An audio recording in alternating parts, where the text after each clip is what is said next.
أعوذ بالله من الشيطان الرجيم. من يطع الرسول فقد أطاع الله ومن تولى فما أرسلناك عليهم حفيظا. السلام علیکم ورحمۃ اللہ وبرکاتہ. الحمدللہ رب العالمین والصلاة والسلام علی اشرف الانبیاء والمرسلین وعلی آلہ وصحبہ اجمعین. اشہد ان لا الہ الا اللہ وحدہ لا شریک لہ واشہد ان محمدا عبدہ ورسولہ صلی اللہ علیہ وسلم. ناظرین، رجب کے حوالے سے بات چل رہی تھی کہ رجب میں کچھ ایسی احادیث بیان کی جاتی ہیں، کچھ ایسے مسائل بیان کیے جاتے ہیں جن کا اسلام سے کوئی تعلق نہیں ہوتا. ان میں سے ایک مسئلہ صلاۃ الرغائب کا ہے کہ ہم ایک نماز پڑھتے ہیں جس کو ہم صلاۃ الرغائب کا نام دیتے ہیں کہ میں صلاۃ الرغائب پڑھ رہا ہوں. یہ صلاۃ الرغائب لوگ مسئلہ پوچھتے ہیں کہ صلاۃ الرغائب کیسے پڑھنی ہے، اور کئی مسجدوں میں تو اس کی جماعت بھی ہونے لگی ہے کہ کئی لوگ جو ہیں وہ جماعت کے ساتھ پڑھنا شروع کر دیتے ہیں. یہ بالکل غلط ہے. صلاۃ الرغائب اصل میں ہے کیا؟ لوگ رجب کے پہلے جمعے یعنی جمعے اور جمعرات اور جمعے کی جو درمیانی شب ہوتی ہے اس میں مغرب اور عشاء کے درمیان یہ نماز پڑھتے ہیں، اور اس کو جو ہے اس کی 12 رکعتیں بیان کی جاتی ہیں. اس طریقے سے بیان کیا جاتا ہے. امام غزالی رحمۃ اللہ علیہ نے اس کو اپنی کتاب میں بیان کیا. وہ کہتے ہیں کہ اس کو اس طریقے سے پڑھنا چاہیے کہ 12 رکعتیں پڑھنی ہیں، ہر 2 رکعتوں کے بعد سلام پھیرا جائے. ہر رکعت میں 1 دفعہ سورہ فاتحہ، 3 دفعہ سورہ قدر یعنی انا انزلناہ فی لیلۃ القدر، اور 12 مرتبہ سورہ اخلاص پڑھنی ہے یعنی قل هو اللہ احد پڑھنی ہے. اور کہا جاتا ہے کہ نماز سے فارغ ہو کر 70 مرتبہ درود شریف پڑھیں، اور پھر سجدہ میں گر کر 70 مرتبہ یہ دعا پڑھیں سبوح قدوس رب الملائکۃ والروح.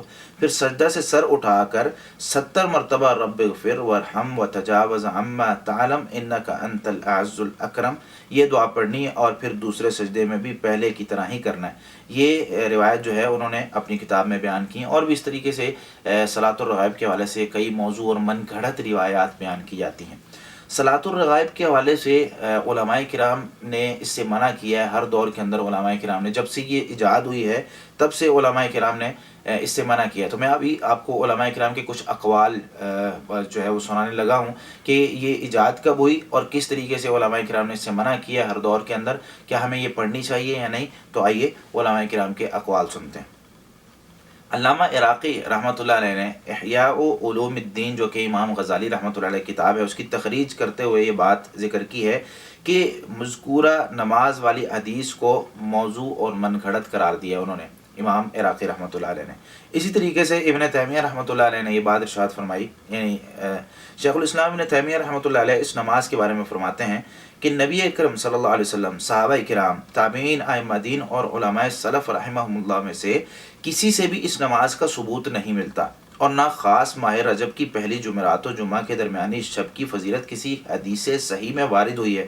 اور اس کے بارے میں جو ایک روایت بیان کی جاتی ہے وہ علم حدیث کی معرفت رکھنے والے علماء محدثین کرام کے نزدیک جھوٹی اور من گھڑت ہے. اس کا حوالہ دیکھنے کے لیے آپ الابداع اور باقی کتابیں بھی دیکھ سکتے ہیں. صلاۃ الرغائب اور اگر ہم دیکھیں کہ ہمارے معاشرے میں احناف ہیں، ان کے بھی جو علماء کرام ہیں انہوں نے بھی اس سے منع کیا ہے. جس طریقے سے آپ دیکھیں کہ رد المختار حاشیہ درر مختار کی جلد اول صفحہ 544 پر یہ بات لکھی ہوئی ہے صلاۃ الرغائب کے بارے میں کہ یہ نماز 480 ہجری کے بعد ایجاد ہوئی.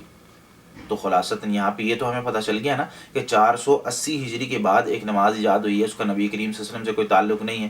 آپ صلی اللہ علیہ وسلم یہ نماز نہیں پڑھا کرتے تھے، آپ صلی اللہ علیہ وسلم اس طرح کا کوئی کام نہیں کرتے تھے.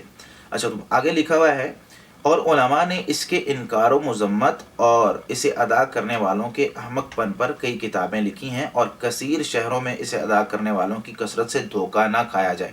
اور آگے چل کر صفحہ 660 پر لکھا ہے اور اسی لیے اہل علم نے اس نماز یعنی صلاۃ الرغائب کے لیے جمع ہونے سے منع کیا ہے، جسے بعض جاہل عابدوں یعنی صوفیوں نے ایجاد کیا ہے، کیونکہ اس مذکورہ کیفیت کے ساتھ مخصوص راتوں میں ایسی کوئی نماز معصور یا ثابت نہیں.